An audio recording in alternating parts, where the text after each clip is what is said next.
si Rodolfo, operator ng DTF machine dito sa Transfer It LCC Legazpi. Ito ay ginamit ng 7 araw na may total na 57 meters. Ito ang printer head, huling pinalitan noong September 19, 2024. Ito naman ang capping na may 90% good condition. Head clean.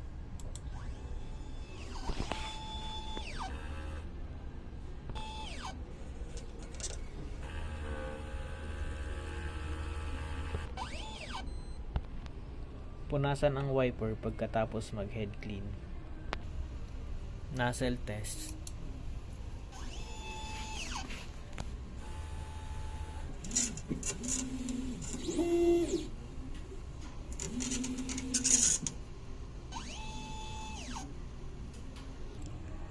Ang ink system label namin ay tama lang.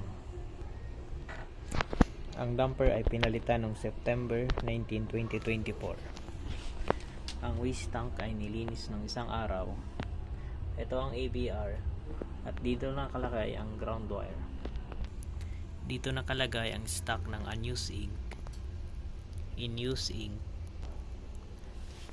DTF film, DTF powder, daily output record, consumable withdrawal, weekly inventory report. At ito naman ang daily checklist.